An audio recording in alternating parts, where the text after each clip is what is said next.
In the fading light of the mid-80s, a period where the neon glow of pop culture seemed to have finally buried the dusty trails of the Old West, a singular silhouette appeared on the horizon of the silver screen.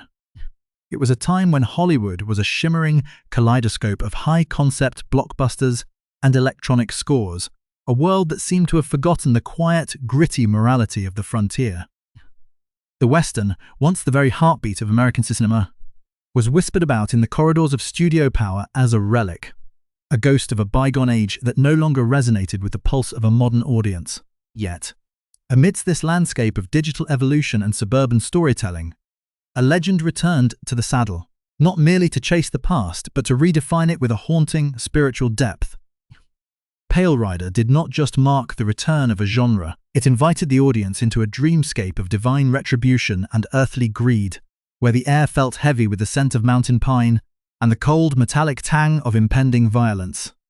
It was a film that breathed with a rhythmic, spectral intensity, set against the jagged, snow-capped peaks of Idaho, where the silence of the wilderness seemed to hold its breath for a savior who might never come.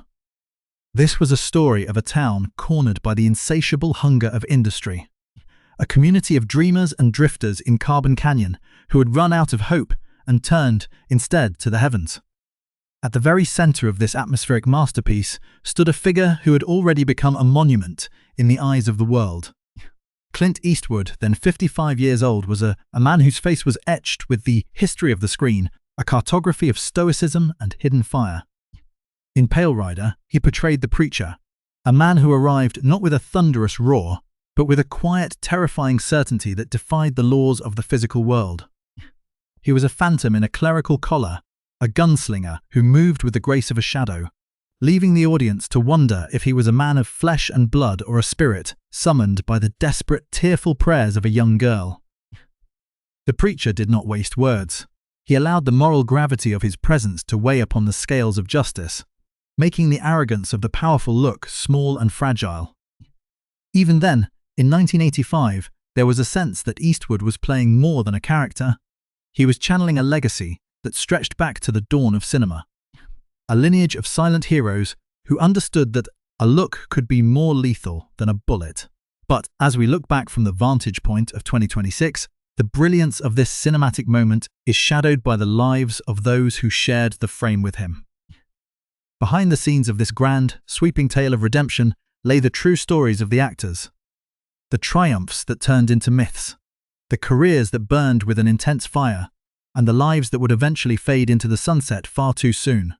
There was an underlying drama to the production, a tension between the glamour of the spotlight and the raw, unvarnished humanity of a cast that included both seasoned legends and rising stars.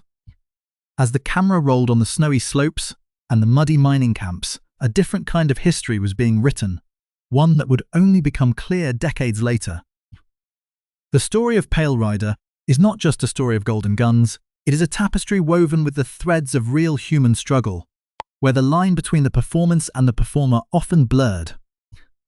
We are drawn into a world where salvation only shows up when you have run out of everything else, and as we peel back the layers of this forgotten idol's greatest work, we find that the ghosts on screen were often mirrored by the hidden pains of those who brought them to life.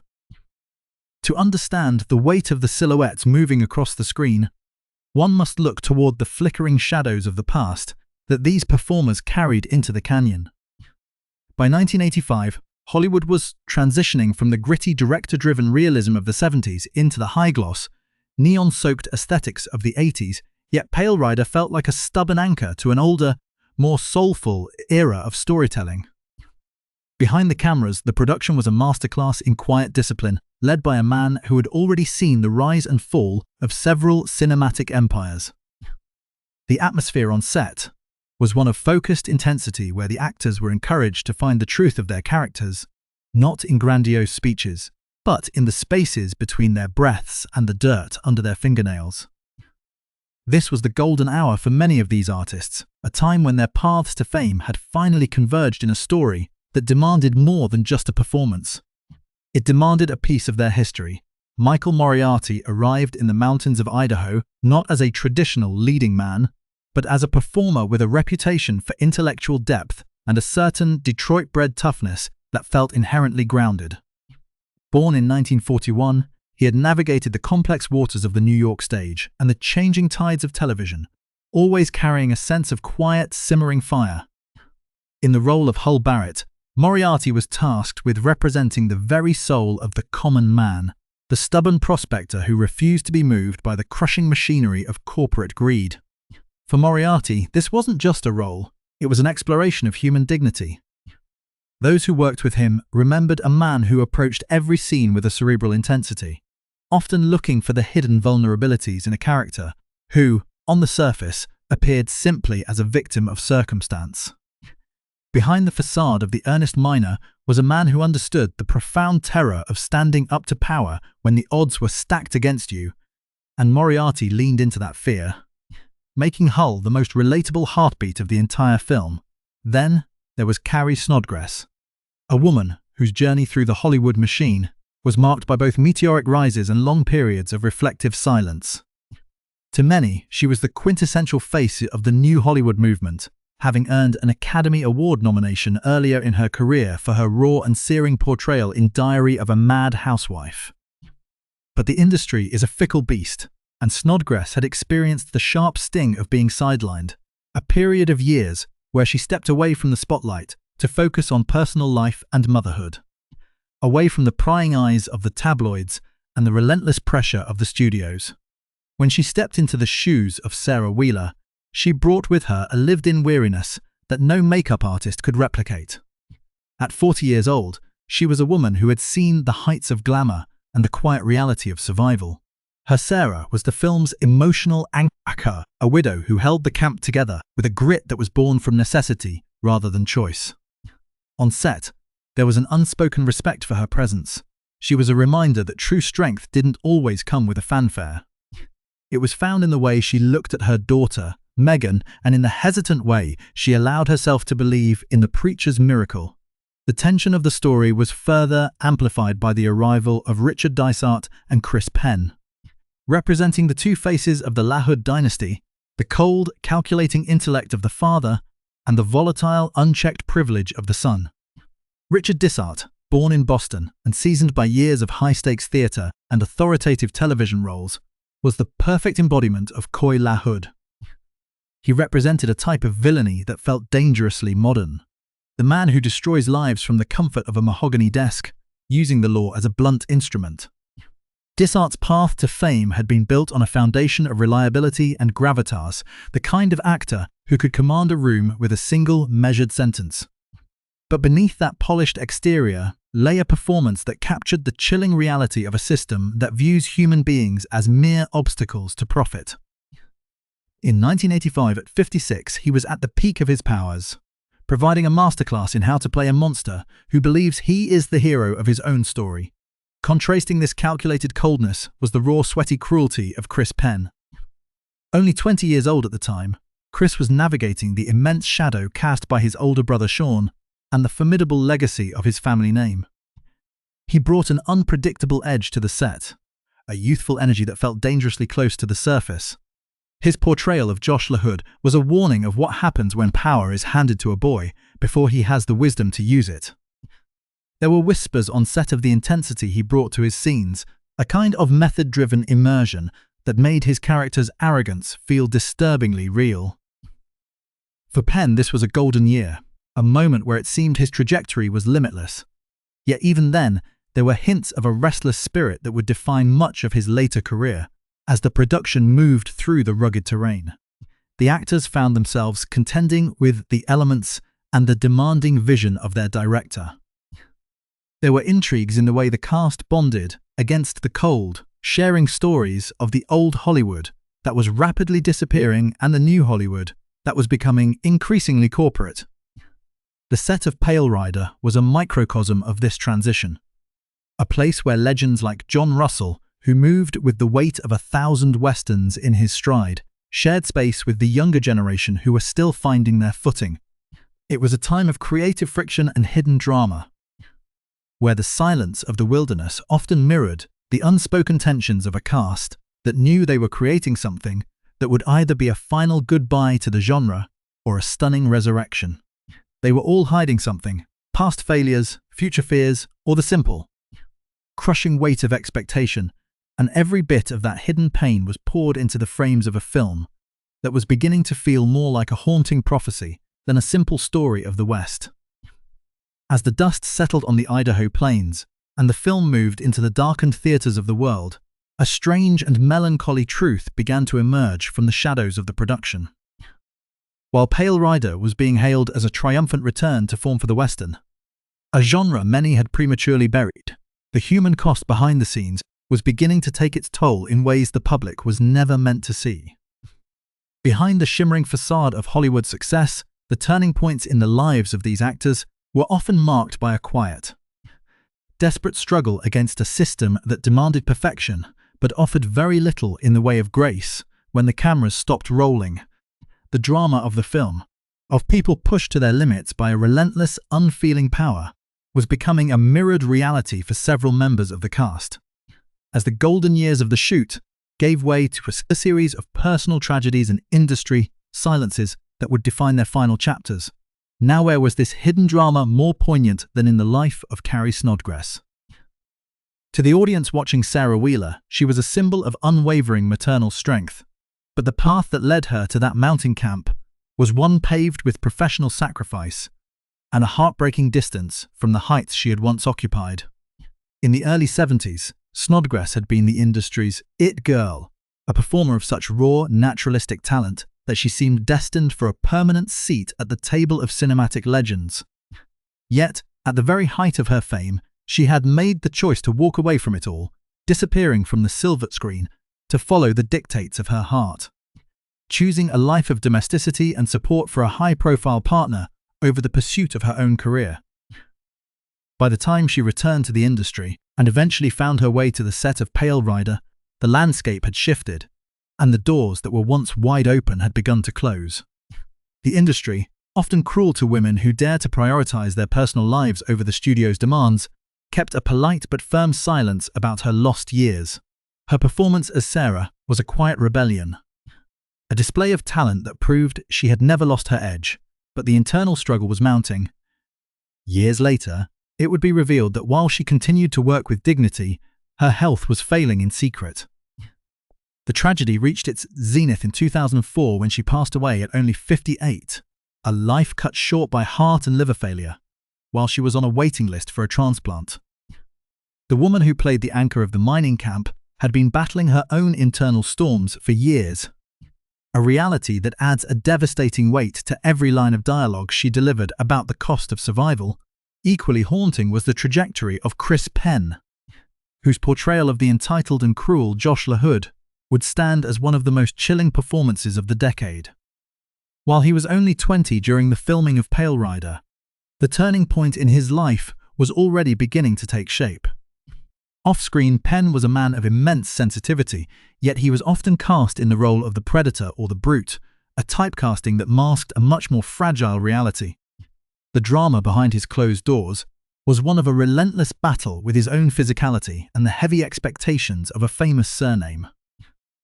As the years progressed, the sweetie cruelty he displayed on screen seemed to manifest in a real-life struggle with weight and health, issues that the industry often whispered about, but never truly addressed with empathy.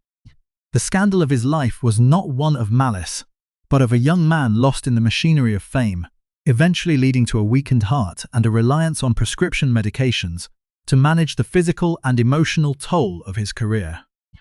When he died in 2006 at the age of 40, the industry was forced to confront the loss of a character actor who had given so much of himself to his craft that there was little left for his own survival. His death was a sudden, jarring reminder that the spoiled characters he played were often a shield for a man who was deeply vulnerable in the world outside the frame. Even the giants of the production were not immune to the silent encroachment of time and tragedy. Richard Kiel, the man whose massive frame had made him a global icon, lived a life of constant physical challenge that the studios carefully choreographed to look like pure strength. The condition that gave him his legendary height, acromegaly, was also a source of significant health complications that grew more severe as he aged. In Pale Rider, his character club undergoes a profound moral awakening, but for Kiel, The real drama was the daily endurance required to maintain his legendary presence while his body was beginning to fail him. Similarly, John Russell, who brought such terrifying, quiet certainty to the role of Stockburn, was entering the final decade of his life during the shoot. A man who had lived through the golden age of television westerns, Russell embodied the old guard. Yet by 1985 he was battling emphysema, a secret he held close as he moved with the deadly grace of a professional lawman. The silence surrounding the health of these men was a hallmark of an era that wanted its idols to remain immortal. Even as their lungs labored in the high mountain air, and their hearts struggled to keep pace with the legends they were expected to be. This was the great, unwritten scandal of the production, that these figures of mythic power were, in reality, facing the very human prospect of their own decline. The studios maintained the illusion of the invincible Western hero, keeping the curtain drawn over the medical struggles, the professional heartbreaks, and the looming shadows of mortality that haunted the cast. Society saw only the Pale Rider and his companions, but behind the scenes there was a shared understanding that this film was, for many, a beautiful but final stand. The turning points were not just in the script. They were occurring in the quiet moments between takes, in the weary eyes of Carrie Snodgress as she looked toward a future that would be cut short, and in the restless energy of Chris Penn as he sought to outrun the legacy of his own body. It was a time of transition where the glamour of the past was being slowly eroded by the reality of the present, leaving behind a legacy that was as tragic as it was brilliant. By the year 2026, the sweeping landscapes of Carbon Canyon have passed from the realm of cinema into the hallowed halls of Hollywood legend, standing as a testament to an era that dared to believe in the moral weight of the Lone Rider. As we look back through the amber lens of history, the legacy of the cast reveals a tapestry of enduring brilliance and heartbreaking departures, where the lives of the performers often mirrored the rugged endurance of the characters they portrayed. At the center of this legacy stands the towering figure of Clint Eastwood, who, at 96 years old, remains a living monument to the art of cinematic storytelling. Born in the spring of 1930 in San Francisco, Eastwood was 55 when he rode into the frame as the preacher, a role that would become one of his purest signatures. His career did not merely survive the shifting tides of the industry, it reshaped them as he transitioned from the lean, silent gunslinger of his youth into a masterful director whose work earned the highest accolades the Academy could bestow. By 2026, his presence in the cultural consciousness is that of a patriarch. A man who taught the world that justice does not require a spectacle and that the most powerful words are often the ones left unsaid. The legacy of Pale Rider is also inextricably linked to those who brought a raw, human fire to the screen. None more so than Michael Moriarty. Born in Detroit in 1941, Moriarty brought a grounded intellectual intensity to the role of Hull Barrett, a performance that remains a touchstone for those who appreciate the quiet heroism of the common man. Now 85 years old, Moriarty's career across film, television, and music has been defined by a refusal to be categorized, a reputation for thoughtful, intense work that never relied on volume to convey power. He remains the human heartbeat of the story, a reminder that the West was built not just by myths, but by decent, terrified people who found their courage only when they were pushed too far. His legacy in 2026 is one of artistic integrity, a performer who understood that the true drama of the frontier lay in the preservation of one's dignity against the crushing weight of progress. Yet, as we celebrate those who remain, we must also confront the shadows of those whose journeys ended far too soon, leaving a void in the cinematic landscape that can never be filled. Carrie Snodgress, whose portrayal of Sarah Wheeler provided the film with its emotional anchor, remains a haunting symbol of what it means to possess a strength that is both quiet and unbreakable. Born in 1945 in Illinois, she brought a lived-in weariness to the screen that was a reflection of her own complex journey through the industry. Her death in 2004 at the age of 58, following a valiant struggle with heart and liver failure, remains one of the production's most tragic notes. In 2026, her scenes are viewed with a renewed reverence as audiences recognize in her the kind of raw humanity that preferred truth over glamour.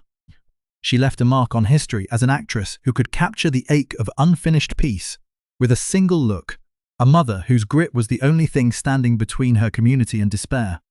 Similarly, the tragedy of Chris Penn continues to resonate with a specific melancholy power. As Josh LaHood, the 20-year-old Penn created a portrait of entitled cruelty that served as a chilling warning for generations to come.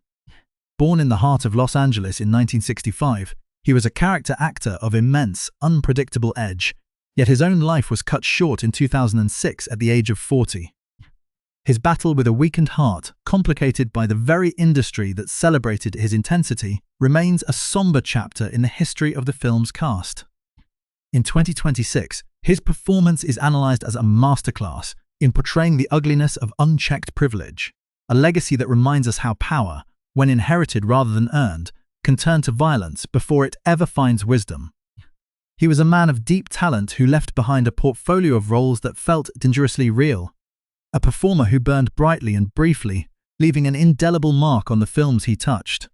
The villains of the piece, too, have left a legacy that feels increasingly relevant in a modern world.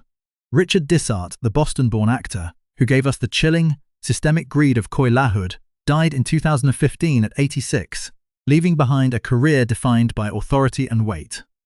He was the villain who didn't need a gun because he owned the law, a role that remains a sharp warning about the nature of power. Alongside him, John Russell's Stockburn remains the definitive image of the cold, efficient lawman.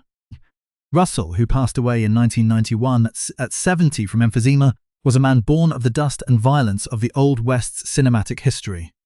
His legacy is one of authenticity, a performer who moved like a shadow and reminded us that sometimes the greatest threat isn't chaos, but a law that has forgotten the meaning of right.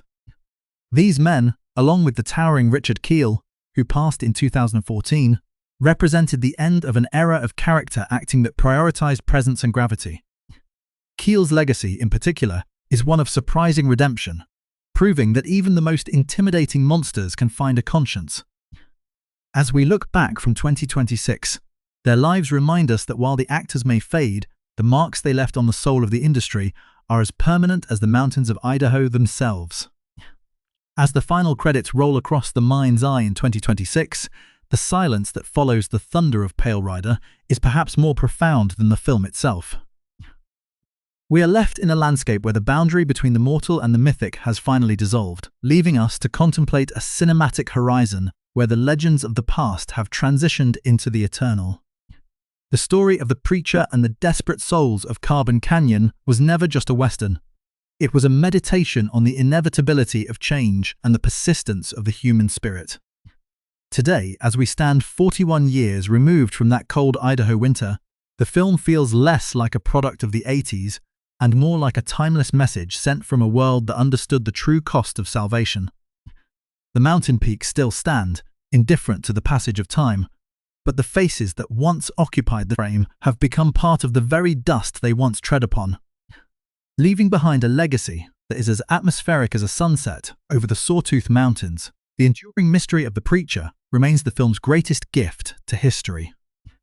In the decades since its release, scholars and fans alike have debated whether he was a man seeking his own redemption or a divine agent sent to balance the scales of a broken world. By 2026, with Clint Eastwood standing as the final titan of his generation, the character has taken on a new layer of meaning. He represents the last of the breed, a figure of moral gravity in an age of digital noise. The preacher's departure, riding back into the snowy mist while Megan's voice echoes through the canyon, is no longer just a movie ending. It is a symbolic farewell to an era of filmmaking that valued the weight of a silent gaze over the clamor of spectacle. The legacy of Eastwood's direction is found in this restraint, a testament to a career that never sought to overwhelm, but rather to invite the audience into a space of reflection and quiet judgment, the lives of those who stood beside him. The earnest Hull Barrett, the weary Sarah Wheeler, and even the ruthless Coy LaHood serve as a collective memory of a Hollywood that felt tactile and real. Their struggles on screen were mirrored by the quiet dignity of their real-world paths, from the long intellectual career of Michael Moriarty to the tragic, early departures of Chris Penn and Carrie Snodgress. In 2026, their performances are viewed not as relics, but as living proofs of a dedication to craft that transcended the transient glamour of the spotlight. They remind us that the West was built on the backs of ordinary people who dared to pray for miracles, and that the actors who played them were, in their own ways, just as resilient. The empty chairs at the reunions and the silent names in the credits are not signs of loss, but markers of a history that has been successfully preserved in the amber of the silver screen. Ultimately, Pale Rider leaves us with a haunting realization that legends only arrive when we have run out of other ways to be saved, but their presence remains long after the dust has settled. The Pale Rider is not just a character, it is the feeling of a conscience finally speaking up in a world owned by greed. As we look at the faces of the cast today, those still with us and those who have ridden into the mist, we see a portrait of endurance. By 2026, the film's warning about power and privilege remains as sharp as a prospector's pick, a reminder that the scariest villains are often those who sign papers while others bleed, and the greatest heroes are those who simply refuse to move. The ride is over, the canyon is quiet once more, and all that remains is the echoing call for a savior who, having done his work, has disappeared back into the myth from which he came. Pale Rider. 41 years leaves Banner. The Ghosts of Carbon Canyon. The Fates of the Carbon Canyon. May 15, 2026. Clint Eastwood. 95 years old, 96. The Final Titan. Michael Moriarty. Hull Barrett. 85 years old. The Soul of the Canyon. Sidney Penny. Megan Wheeler. 54 years old. The Voice of Hope. MC Grath. Spider Conway.